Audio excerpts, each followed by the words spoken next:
Hello everyone, this is Priyanka and welcome back to pre explore. So आज हमारा next class रहेगा। जैसे कि हमने ये सीरीज शुरू करी थी ना, लाइक जीन प्याजे, वाइगोत्स्की एंड कोलबर्ग कितने इंपॉर्टेंट है आपके एग्जाम के लिए, आपको पता ही है ना। सो यहाँ से हमने लाइक टॉप 40 क्वेश्चंस जो आज तक आपके एग्जाम में आए हुए हैं, ठीक है, और इन्हीं टॉपिक से ही आपके घूम फिर के क्वेश्चन बना दिए जाते हैं एग्जाम में, ठीक है। इनसे बाहर कुछ नहीं आता है, ठीक है।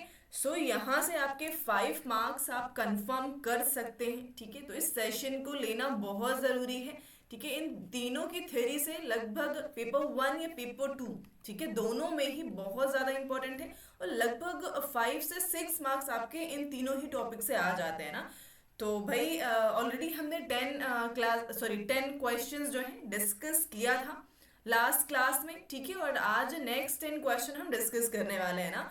और इसके बाद में आपको पीडीएफ भी इसकी प्रोवाइड करा दूंगी ना। आप सबको पता ही होगा, जो भी फर्स्ट टाइम क्लास में आ रहे हैं उन्हें मैं बता दूं कि कंटेंट की क्लासेस भी हमारी चल ही रही हैं। बहुत जल्दी लाइक 5 से 10 क्लासेस आपकी बची हुई हैं, उसके बाद आपका कोर्स कंप्लीट हो जाएगा, ठीक है, जितना भी सीटेट में पूछा जाता है। सो चलिए मूव करते हैं, क्वेश्चंस की तरफ आएंगे। भाई ये क्वेश्चंस हम ऑलरेडी डिस्कस कर चुके हैं इसके पहले वाली क्लास में। सो मूव करेंगे न्यू क्वेश्चंस की तरफ।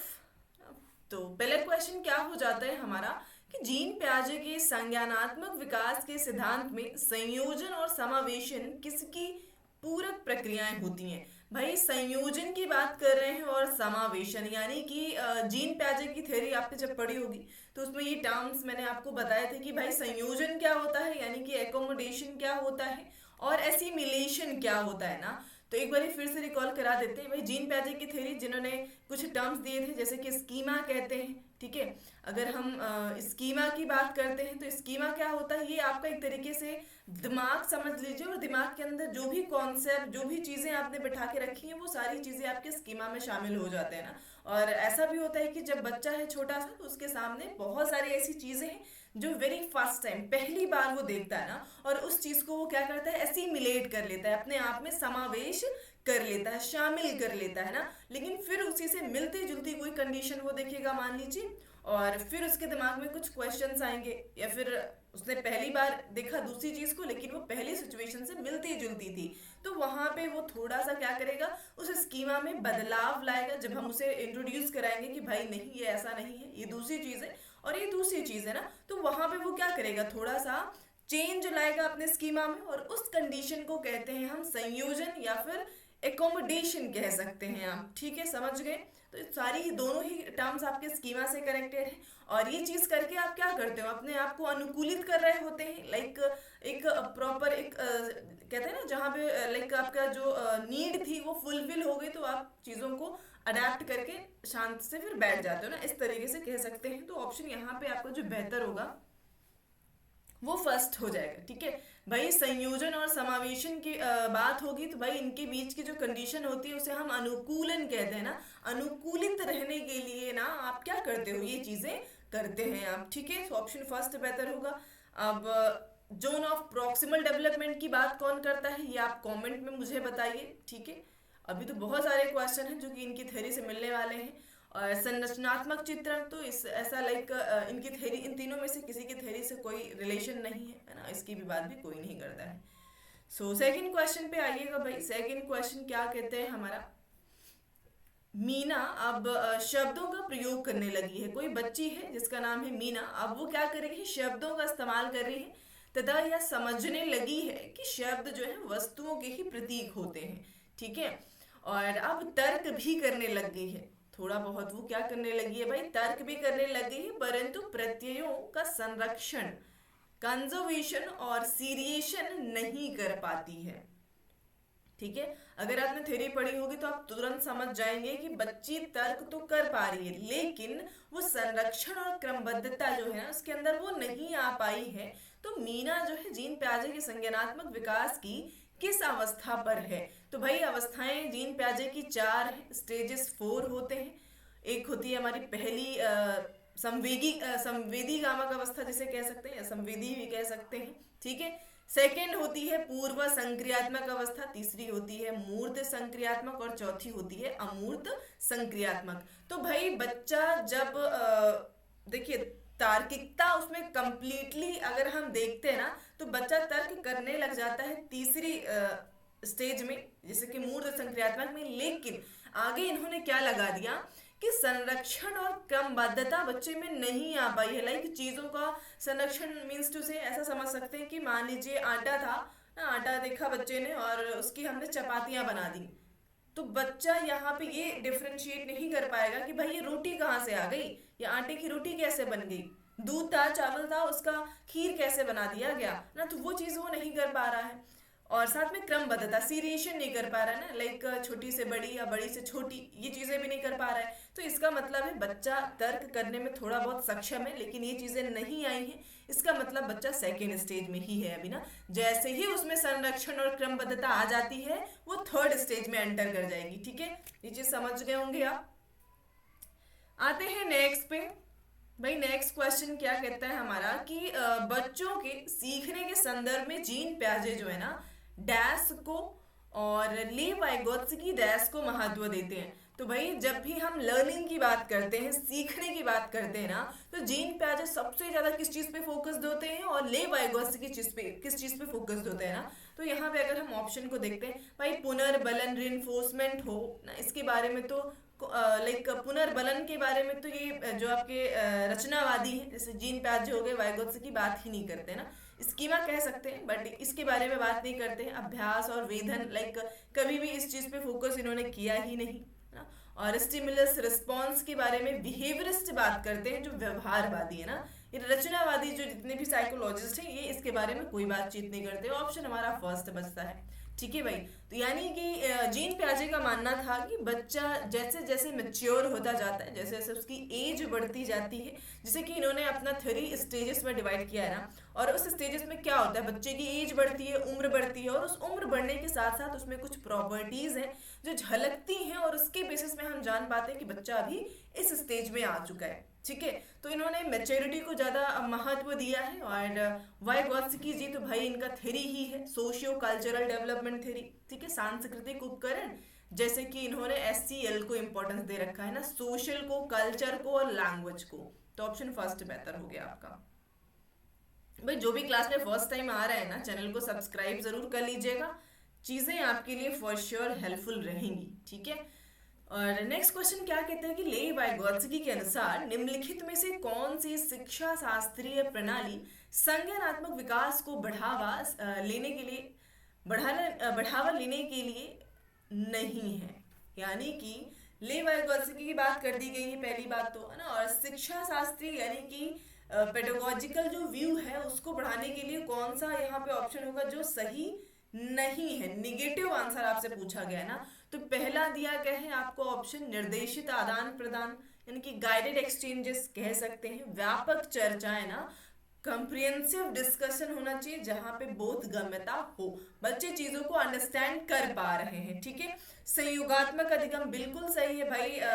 सोशल की बात ही करते हैं वाइगोत्स्की, जहाँ पे बच्चे पीयर ग्रुप में काम कर रहे होते हैं, एक दूसरे के साथ काम कर रहे होते हैं ना।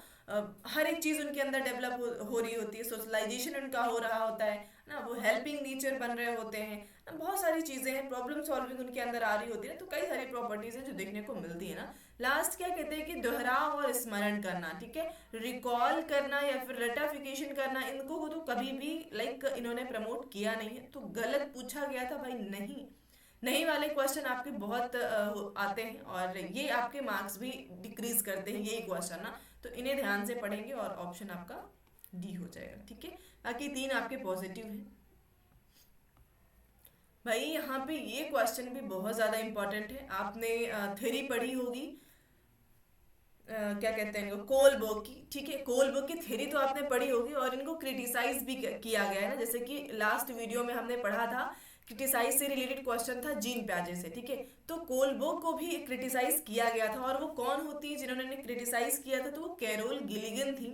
ठीक है, और इन्होंने लॉरेंस कोलबर्ग के नैतिक विकास की समालोचना करते हुए तर्क रखा कि कोलबर्ग नारीवादी नैतिकता जो डैश पर जोर देती है को नकारते हैं। ठीक है, नकारते हैं मतलब देखिए ऐसा होता है ना कि मैं थोड़ा सा आपको बताती हूँ कि लाइक अगर हम मेल्स और फीमेल्स को देखते हैं ना, तो उनके जो नैतिकता होती है उनके अंदर ना, लाइक थोड़ा सा आप अगर फीमेल्स की तरफ देखेंगे तो वो कुछ चीज़ों को इमोशनली हैंडल करते हैं ज़्यादा। ठीक है, तो यहाँ पे दोनों के व्यू अलग अलग हो जाते हैं।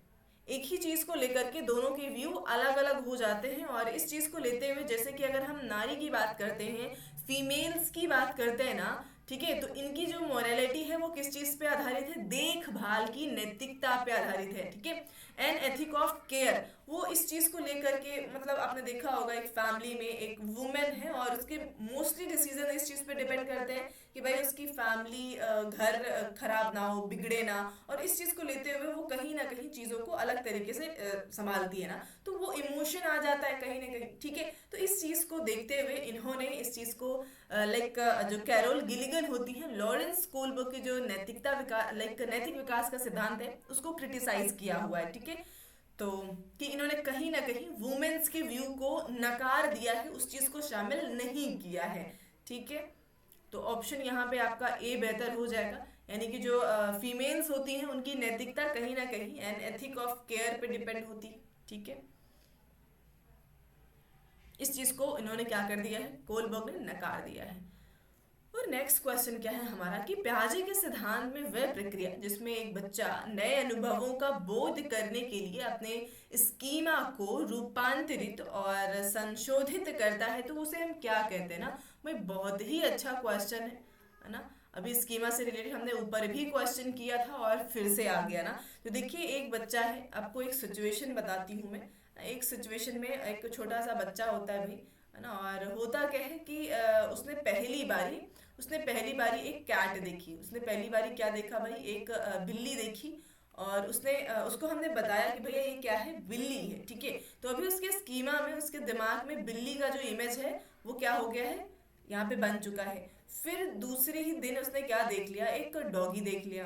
भाई दूसरे दिन उसने क्या देख लिया? एक डॉगी देख लिया जो कि लगभग आपको बिल्ली की तरीके ही नजर आने वाला है। ठीक है, मतलब बच्चे को नजर आएगा, तो वो उसे भी देख करके इसे भी क्या कह देगा? वो बिल्ली ही कह देगा, कैट ही कह देगा। लेकिन हम साथ में थे तो भाई हमने करेक्ट किया कि नहीं, ये दिखता तो वैसा ही है ना, इसके भी चार टांगे हैं, पूंछ है ना, इस तरीके से। लेकिन ये कैट नहीं है, बिल्ली नहीं है, ये कुत्ता है। ठीक है, ये डॉगी है। तो बच्चे ने क्या किया? यहाँ पे अपने स्कीमा में रूपांतरण किया, संशोधन किया। ठीक है, बदलाव किया। और इस चीज को कहा जाता है, जब भी स्कीमा में रूपांतरण शब्द का इस्तेमाल किया जा रहा है, ठीक है, मॉडिफाई किया जा रहा है चीजों को किसी भी तरीके से, तो इसे हम कहते हैं एकोमोडेशन। क्या कहते हैं भाई? समायोजित कर रहा है ना बच्चा अपने ज्ञान को, एकोमोडेट कर रहा है, यानी कि ऑप्शन बी बेहतर हो जाएगा। लेकिन जब वेरी फर्स्ट टाइम बच्चे ने उस बिल्ली को देखा था और उसका इमेज अपने स्कीमा में बिठाया था ना, इसे आत्मसात्करण कहते हैं, एसिमिलेशन कहते हैं। मतलब उसने क्या किया था? एसिमिलेट किया था अपने आप में। ठीक है, तो ये चीजें होती हैं।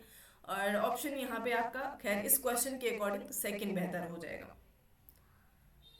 आएंगे नेक्स्ट क्वेश्चन की तरफ। और नेक्स्ट क्वेश्चन क्या है कि आसफा आलू की एक चिप्स को दिखाते हुए कहती है, बच्ची है कोई आसफा, जो आलू के चिप्स को दिखाते हुए कहती है कि तितली, यानी कि ऐसा मैंने एक शॉर्ट भी बनाया था आपको जहाँ पे बताया है कि बच्चे सिंबॉलिक स्टेज में होते हैं ना, और वो सिंबॉलिक लाइक प्रतीकात्मक खेल खेलते हैं ना। तो भाई वो चिप्स उठा रही है और कह रही तितली। ठीक है, जीन प्याजे के अनुसार इस प्रकार का जो प्रतीकात्मक विचार है किस अवस्था की विशेषता होती है ना। तो बच्चा इस तरह की विशेषताएं किस अवस्था में शो करती हैं? अगर हम जीन प्याजे के अकॉर्डिंग देखते हैं ना, तो इसके भाई यहाँ पे बच्चा जीरो से संवेदी चालक अवस्था में 2 साल का होता है, और पूर्व संक्रियात्मक अवस्था में ऐसे खेल बच्चे खेलना शुरू करते हैं जहाँ 2 से 3 साल के होते हैं, यानी कि ऑप्शन आपका बेहतर हो जाएगा सेकेंड। ठीक है, तो सेकेंड स्टेज में पूर्व संक्रियात्मक अवस्था में इस तरीके से खेल खेलना शुरू कर देते हैं। और नेक्स्ट क्वेश्चन क्या है हमारा कि भाई अगेन ले वाइगोत्स्की आ गए, और ले वाइगोत्स्की जो है निम्नलिखित में से किन कारकों को बच्चों के संज्ञानात्मक विकास के लिए महत्वपूर्ण मानते हैं ना भाई। तो कौन कौन से? भाई ले वाइगोत्स्की की बात हो गई ना, तो इस पे तो आपको ध्यान रखना ही रखना है इन 3 टर्म्स पे। तो पहला ही ऑप्शन नजर आ रहा है, सेकंड नजर आ रहा है। स्कीमा की बात वाइगोत्स्की नहीं करते हैं, जीन प्याजे करते हैं। और इसकी बात बिहेवियरिस्ट करते हैं ना, तो भाई क्लियर है कि ऑप्शन फर्स्ट एंड सेकंड, जो कि पहले में ही नजर आ रहा है। इजी क्वेश्चन थे। अभी जब आप प्रैक्टिस कर लोगे ना, तो आपको ऐसी ही चीजें इजी लगने लग जाएंगी ना। तो भाई प्रैक्टिस बहुत इंपॉर्टेंट है ना। आप कितना भी कोर्स कंप्लीट कर लीजिए, कितना ही कोर्स रिवाइज कर लीजिए, जब तक आप पीवाईक्यूज प्रैक्टिस नहीं करेंगे ना, और खूब करना है आपको प्रैक्टिस, फिर वो आपका सिर्फ सीडीपी का ही पोर्शन नहीं कह रही मैं, सीडीपी का हो, लैंग्वेज का हो, मैथ्स हो, ईवीएस हो, हर एक चीज में अगर आप पीवाईक्यूज प्रैक्टिस कर रहे हैं, आपका पेपर अच्छा होगा और आप अच्छे मार्क्स भी स्कोर कर पाओगे। ठीक है। सो नेक्स्ट क्वेश्चन क्या है आपका कि ले वाइगोत्स्की का सामाजिक शास्त्रीय सिद्धांत शिक्षण अधिगम के लिए किस पर बल देता है ना। तो भाई हम बात करते हैं ले वाइगोत्स्की की, तो भाई इनका जो समाज शास्त्रीय सिद्धांत है वो सबसे ज्यादा लर्निंग के लिए किन चीज पे फोकस्ड है, पुरस्कार और सजा पे है क्या, कि बच्चों को रिवॉर्ड और पनिशमेंट के बेसिस पे हम उनको पढ़ाते हैं, लर्निंग कराते हैं ना, इसके बारे में तो ये बात करते नहीं है। ठीक है। और ड्रिल रिकॉल के बारे में भी नहीं बात करते हैं। तो भाई ऑप्शन हमारा 3 बहुत सही नजर आ रहा है, सहकर्मी बातचीत और पाठ देना। बच्चे को इसके फोल्डिंग प्रोवाइड करा दीजिए भाई, जो भी जेडपीडी है उसको क्वालिफाई करने के लिए आप बच्चे को थोड़ा सा हेल्प कर दीजिए। ठीक है। किसी भी काम में अगर वो कोई भी काम कर रहा है ना, आप एक क्वेश्चन सॉल्व कर दीजिए, अदर क्वेश्चन वो खुद सॉल्व कर लेगा। ठीक है। और बच्चों के साथ जब बातचीत करके करते हैं तो और बेहतर तरीके से चीजों को सीखते हैं।